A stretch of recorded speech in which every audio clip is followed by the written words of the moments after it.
Definisi C1. Andaikan R itu merupakan operasi penjumlahan dan perkalian merupakan ring komutatif. Jika A, B elemen R dengan A tidak sama dengan 0 dan B tidak sama dengan 0, sedemikian hingga A dikali B nantinya menghasilkan sama dengan 0, maka A dan B adalah pembagi 0. Khusus pada ring non-komutatif, A disebut sebagai pembagi 0 kiri dan B disebut sebagai pembagi 0 kanan. Elemen A disebut sebagai pembagi 0 sejati jika A pembagi 0 kiri sekaligus dia pembagi 0 kanan. Jadi agar teman-teman semua lebih memahami maksud dari definisi yang sudah saya jelaskan tentang pembagi 0 tadi, langsung saja kita masuk ke contoh soal. Jadi di sini ada contoh 1, 2. Pertama, himpunan R merupakan himpunan 0, 1, 2, 3, 4, 5 dengan operasi penjumlahan dan perkalian bilangan modulo 6. Dapat ditunjukkan bahwa R merupakan ring komutatif. Kita ambil 2 elemen R dan 3 elemen R. Kita operasikan dengan operasi kedua, yaitu perkalian modulo 6. Diperoleh, maka 2 kali 3 kan sama dengan 6. Ini kan modulo 6, jadi 2 kali 3 menghasilkan 0. Akibatnya, 2 dan 3 ini merupakan elemen pembagi. Saja kita masuk ke contoh 1, 2, yaitu himpunan M2, Z2 adalah himpunan matriks berordo 2 kali 2 dengan entry-entry bilangan bulat modulo 2. M2, Z2 dengan operasi penjumlahan dan perkalian matriks adalah suatu ring. Elemen A 1, 1, 0, 0 dan elemen B itu 1, 1, 1, 1. Sehingga A dikali B sama dengan 0. Tetapi tidak ada C tidak sama dengan 0 elemen M2 Z2 sehingga CA sama dengan 0. Jadi di sini kita akan membuktikan A kali B sama dengan 0. Baik, jadi di sini kita akan membuktikan bahwa matriks A dikali B itu sama dengan 0. Jadi kan sudah kita tahu tadi bahwa matriks ini bermodulo 2. Jadi langsung saja kita kalikan seperti perkalian matriks pada umumnya, yaitu 1 dikali 1, 1 ditambah 1 dikali 1, 1. Jadi 2. Kita ingat bahwa matriks ini bermodulo 2, jadi kita tulis di sini 0. Kemudian 1 dikali 1, 1 ditambah 1 kali 1 juga 1. Jadi 1 tambah 1 itu 2. Kita ingat bahwa ini bermodulo 2, jadi kita tulis dengan 0. Kemudian 0 dikali 1, 0 ditambah 0. 0 kali 1, 0 ditambah 0. Jadi terbukti bahwa A dikali B itu sama dengan 0. Tetapi juga kita ingat tidak ada C tidak sama dengan 0 yang merupakan elemen M2 Z2. C tidak sama dengan 0. C tidak sama dengan 0, kita permisalkan itu C-nya itu C1, C2, C3 dan C4. Jadi kan kita di sini sudah kita misalkan, kan C-nya itu tidak diketahui nilainya dalam soal. Jadi kita misalkan C-nya itu tadi C1, C2, C3, C4. Di sini kita akan membuktikan bahwa CA ini sama dengan 0. Jadi kita masukkan saja C-nya C1, C2, C3, C4 dikalikan dengan matriks A yang sudah kita ketahui sebelumnya bahwa 1, 1, 0, 0. Kita lakukan perkalian matriks seperti yang sebelumnya dan atau seperti pada umumnya. Langsung saja kita kalikan bahwa C1 dikali 1 tuh C1 ditambah C2 kali 0, 0 berarti C1. C1 dikali 1, C1 ditambah C2 kali 0, 0 jadi C1. C3 dikali 1, C3, C4 kali 0, 0 jadi C3. Dan C3 dikali 1, C3 ditambah C4 kali 0, 0 C3. Jadi kan di sini kita mau mensama dengankan CA itu sama dengan 0. Jadi ini kan kita mau buat 0. Jadi kita ketahui di sini nilai C1 sama dengan 0 dan C3 sama dengan 0. Mengetahui ini kalau nilai dari C1 itu sama dengan 0 dan C3 sama dengan 0. Kita mau membuat CA sama dengan 0. Langsung saja kita masukkan entry-entry dalam matriksnya. C1 0, C2, C3 0 dan C4 dikalikan dengan A. Kita kalikan seperti perkalian matriks pada umumnya, baris kali kolom. Berarti 0 kali 1 0 ditambah C2 kali 0 0. 0 kali 1 0, C2 kali 0 0. 0 kali 1 0 ditambah 0. 0 kali 1 0, C4 kali 0 0. Jadi di sini kita udah membuktikan bahwa CA itu sama dengan 0. Kemudian elemen D dengan matriks 1 0 1 0 merupakan pembagi 0 kanan karena terdapat B 1 1 1 sehingga BD sama dengan 0. Tetapi tidak ada E tidak sama dengan 0 elemen M2 Z2 sehingga DE sama dengan 0. Pernyataan ini sama seperti yang sudah saya jelaskan sebelumnya. E-nya nanti juga diganti dengan E1, E2, E3, E4 agar menghasilkan DE sama dengan 0. Elemen F sama dengan 1 0 0 0 merupakan pembagi 0 sejati karena terdapat G 0 0 0 1 dan H 0 1 0 1 sehingga FG sama dengan 0 dan HF sama dengan 0. Maksud pembagi 0 sejati ini nanti elemen F dia akan membagi 0 antara di kanan dan kiri. Itu maksud dari pembagi 0 sejati. Kemudian elemen D dengan matriks 1 0 1 0 merupakan pembagi 0 kanan karena terdapat B1 1 1 sehingga BD sama dengan 0. Tetapi tidak ada E tidak sama dengan 0 elemen M2 Z2 sehingga DE sama dengan 0. Pernyataan ini sama seperti yang sudah saya jelaskan sebelumnya. E-nya nanti juga diganti dengan E1, E2, E3, E4 agar menghasilkan DE sama dengan 0. Elemen L sama dengan 1 0 0 0 merupakan pembagi 0 sejati karena terdapat G 0 0 0 1 dan H 0 1 0 1 sehingga FG sama dengan 0 dan HF sama dengan 0. Maksud pembagi 0 sejati ini nanti elemen F dia akan membagi 0 antara di kanan dan kiri. Itu maksud dari pembagi 0 sejati. Jadi sudah dapat dibuktikan bahwa contoh 1 2 ini yang kedua merupakan suatu himpunan matriks berorder 2x2 dengan entry-entry bilangan bulat modulo 2 membagi 0. Yang pertama ada pembagi kiri, dan yang kedua ada pembagi kanan, dan yang ketiga ada pembagi 0 sejati kanan dan kiri. Jadi sudah dapat dibuktikan bahwa contoh 1 2 ini yang kedua merupakan suatu himpunan matriks berorder 2x2 dengan entry-entry bilangan bulat modulo 2 membagi 0. Yang pertama ada pembagi kiri, dan yang kedua ada pembagi kanan, dan yang ketiga ada pembagi 0 sejati kanan dan kiri. Nah, yang selanjutnya adalah teorema C1. Nah, teorema C1 mengatakan M merupakan pembagi 0 dari Zn jika dan hanya jika M dan N bukan relatif prima.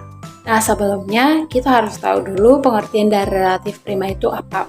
Relatif prima adalah ketika dua bilangan tidak memiliki faktor persekutuan terbesar kecuali 1. Artinya, kedua bilangan itu hanya memiliki FPB 1. Nah, untuk buktinya, kita ambil sembarang M elemen Zn yang merupakan suatu pembagi 0 dari Zn.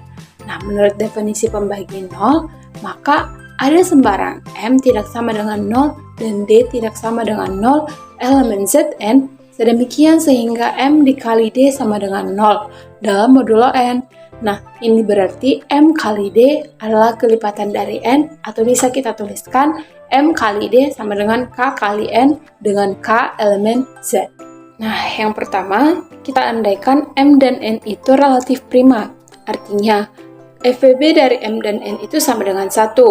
Nah, karena tadi kan kita ketahui M kali D sama dengan 0 atau M kali D sama dengan K kali N dengan K itu elemen Z, maka bisa kita bagi kedua ruas dengan D, maka dapat kita tulis M sama dengan K kali N per D.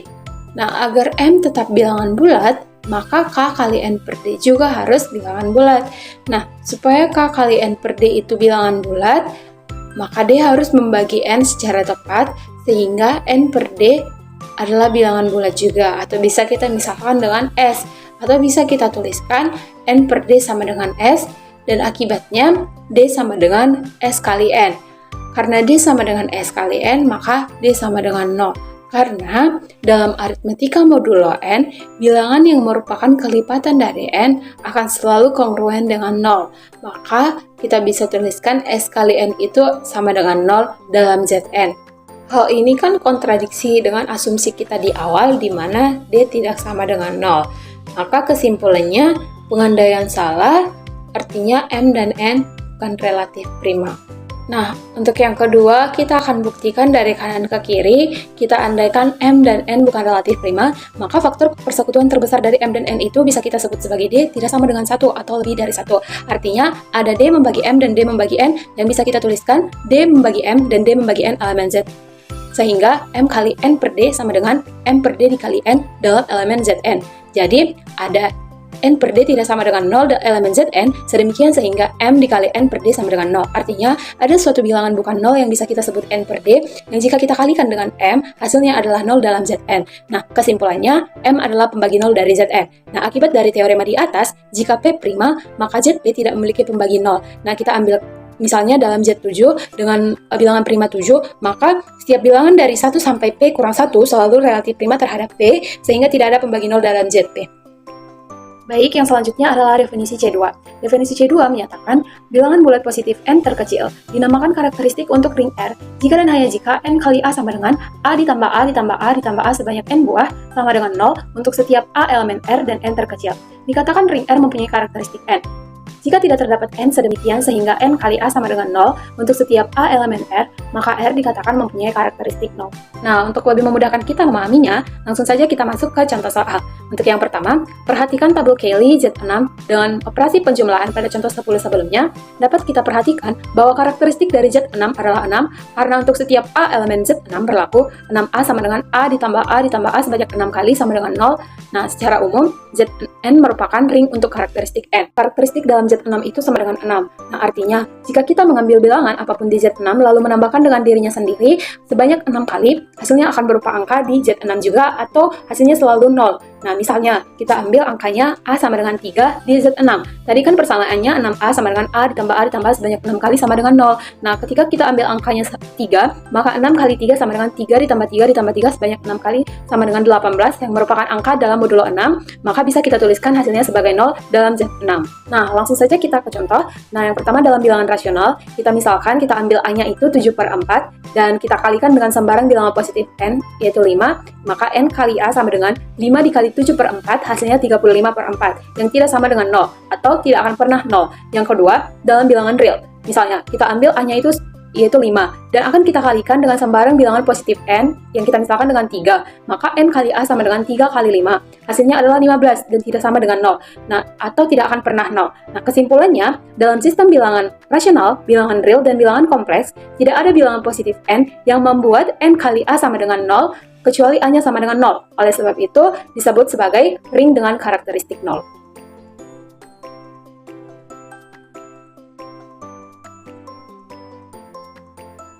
Nah, di sini selanjutnya ada teorema C2. Di teorema C2 itu pernyataannya yaitu R adalah ring dengan elemen satuan 1 di mana R mempunyai karakteristik n elemen bilangan positif jika dan hanya jika n dikali 1 sama dengan 0 dan n adalah yang terkecil. Nah, di sini seperti yang telah dijelaskan bahwa pembuktiannya yaitu R mempunyai karakteristik n menurut definisi dari C2. Maka n dikali A sama dengan 0 untuk setiap A elemen R dan n adalah yang terkecil. Karena satu anggota dari R, maka n kali 1 sama dengan 0. Nah, untuk pembuktian dari kiri ke kanan, kita ambil sembarang A anggota dari R, maka A dikali 1 sama dengan A, sama dengan A. Nah, untuk N dikali A sama dengan A ditambah A di mana A-nya sebanyak N. Lalu, karena tadi ciri khas N kali 1 sama dengan 0, atau N sama dengan 1, A-nya itu sama dengan 1, maka 1A ditambah 1A ditambah 1A, sampai seterusnya atau sebanyak N, kita kalikan dengan, kita distribusikan, maka 1 ditambah 1 ditambah 1 dikalikan dengan A. Maka tadi kan N dari 1 sama dengan N kali 1, berarti N kali 1, satunya tadi kita ubah menjadi N kali 1 dikali A, karena kan tadi satunya sebanyak N, berarti kita N dikali 1 dikali A sama dengan, sesuai dengan yang pernyataannya tadi bahwa n dikali 1 sama dengan 0, maka n dikali 1 dikalikan dengan A sama dengan 0 dikali A, di mana 0 dikalikan dengan A sama dengan 0. Nah, jadi terbukti bahwa n A sama dengan 0 dan n adalah yang terkecil. Selanjutnya yaitu ada definisi C3. Definisi C3 ini pernyataannya yaitu suatu ring dengan unsur kesatuan yang tanpa pembagi 0 sejati disebut ring tanpa pembagi 0 atau RTPN, di mana RTPN yang komutatif disebut sebagai daerah integral. Jadi, di dalam RTPN berlaku sifat jika A tidak sama dengan 0 dan B tidak sama dengan 0, maka A dikali B sama dengan tidak sama dengan 0. Berarti jika A kita kalikan dengan B, jika keduanya merupakan bilangan yang bukan 0, maka jika kita kalikan hasilnya juga bukan bilangan 0 atau tidak sama dengan 0. Nah, pernyataan ini juga setara jika A dikali B sama dengan 0, maka setidaknya A sama dengan 0 atau B tidak sama dengan 0. Nah, jadi dari salah satu A dikali B tadi ada yang bilangannya 0, baik itu di A ataupun di B yang bernilai 0. Nah, kita contoh yang pertama yaitu ada himpunan bilangan bulat adalah himpunan bilangan bulat didefinisikan operasi penjumlahan dan perkalian biasa. Dapat ditunjukkan bahwa himpunan bilangan bulat dioperasikan dengan penjumlahan merupakan ring komutatif dengan unsur nolnya adalah bilangan 0. Nah, kita ambil sembarang A, B tidak sama dengan 0, mungkin A-nya bisa 2 atau A-nya bisa 2 dan B-nya sama dengan 3. Nah, kita peroleh A dikali B tidak sama dengan 0. Terbukti bahwa 2 dikali 3 itu hasilnya bukan 0, hasilnya yaitu 6. Nah, jadi dengan demikian, himpunan bilangan bulat dioperasikan dengan penjumlahan dan perkalian merupakan daerah integral. Karena jika dua bilangan bulat yang tidak 0 kita kalikan, hasilnya juga tidak 0. Tapi jika dua bilangan bulat kita kalikan hasilnya 0, maka setidaknya salah satu dari mereka adanya 0, baik itu di A sama dengan 0 atau di B-nya sama dengan 0.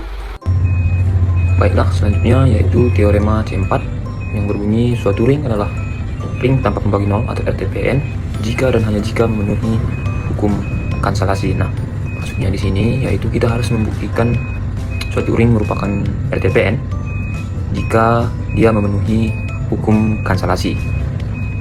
Untuk pembuktiannya dapat dilakukan dengan dua cara, yaitu suatu ring adalah RTPN jika memenuhi hukum kanselasi. 2. Jika suatu ring memenuhi hukum kanselasi, maka ring tersebut adalah RTPN. Nah, untuk membuktikannya, kita bisa membuktikan hukum kanselasi dengan dua cara, yaitu dari kanan ke kiri dan kiri ke kanan. Agar lebih jelas, langsung saja kita masuk ke pembuktiannya. Nah, yang pertama yaitu pembuktian kanselasi dari kiri ke kanan.